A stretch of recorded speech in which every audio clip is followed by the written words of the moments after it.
Brian Jones, the founder and original creative force behind the Rolling Stones, lived one of rock and roll's most tragic finales. By the spring of 1969, the golden-haired, multi-instrumentalist who had helped shape the band's early sound was a fading figure, a ghost among the Stones. Substance abuse, legal troubles, and growing tensions had rendered him unreliable, isolated, and largely irrelevant in the recording studio. During the first half of that year, the band had retreated into Olympic Studios in London to work on Let It Bleed and early tracks for Sticky Fingers. Jones, meanwhile, spent most of his time at Cotchford Farm, a secluded estate in Sussex, once owned by Winnie the Pooh author A.A. Milne. The contrast couldn't have been starker. While the Stones pushed forward creatively, Jones spiraled further into paranoia, drugs, and detachment. The breaking point came on June 8, 1969. Mick Jagger, Keith Richards, and Charlie Watts drove to Cotchford to deliver the final blow. Brian was out of the band he had founded. Visibly detached, Jones received the news with a kind of resigned acceptance. But behind the calm exterior, the impact was profound. As drummer Charlie Watts later reflected, "We took his one thing away, which was being in the band. I'm sure it nearly killed him when we sacked him." In the weeks that followed, Jones seemed to make tentative steps toward a new direction. He spoke of forming a blues-focused project, reaching out to musicians like Alexis Korner and Ian Stewart. Still, those plans remained vague. His world had shrunk to Cotchford, where he lived with his Swedish girlfriend Anna Wallin, and was surrounded by a rotating cast of contractors and acquaintances, including a carpenter named Frank Thorogood, a man with whom he increasingly clashed, especially over money. On the night of July 2nd, 1969, a small gathering took place at Cotchford. Alcohol and drugs flowed freely. At some point past midnight, Jones went for a swim in his heated pool. Moments later, he was found motionless at the bottom. Attempts to revive him failed. He was pronounced dead in the early hours of July 3rd. He was 27 years old. The coroner ruled it death by misadventure, citing the influence of alcohol and sedatives. But questions arose almost immediately.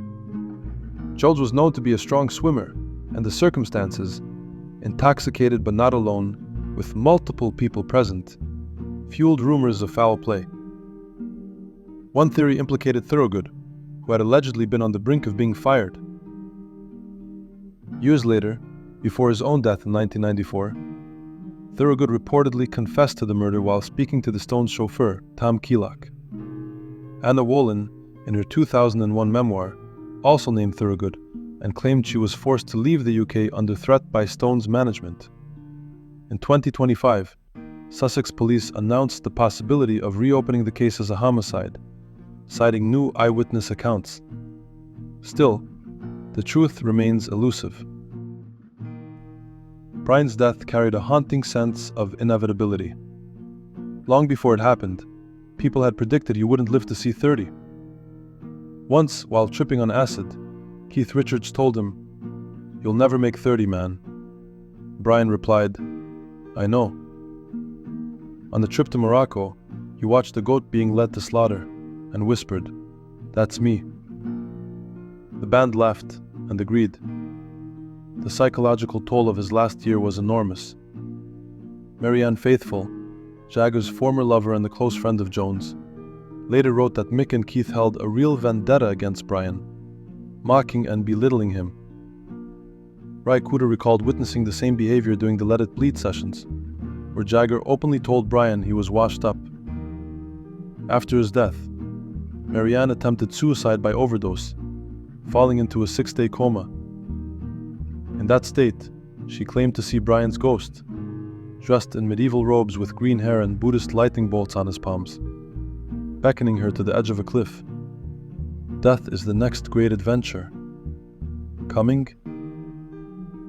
When she awoke, Mick was at her bedside. She tried to tell him the vision, but he wouldn't listen. Then he left her, for good. Only Charlie Watts and bassist Bill Wyman attended Brian's funeral. 2 days later, the Stones, with new guitarist Mick Taylor, played a free concert in Hyde Park dedicated to him. A moment both public and performative. Others scored by Jagger reading from Shelley and releasing butterflies into the sky. Others responded more intimately. Jim Morrison of The Doors, who would die on the same day 2 years later, wrote Ode to LA while thinking of Brian Jones, deceased. Pete Townsend of The Who penned a poem titled A Normal Day for Brian, a man who died every day. Jones's death marked the birth of the so-called 27 Club, a morbid roll call of artists like Hendrix, Joplin, Morrison, and Cobain, who all died at 27, many amid similar circumstances of fame, addiction, and emotional alienation. To this day, the mystery lingers.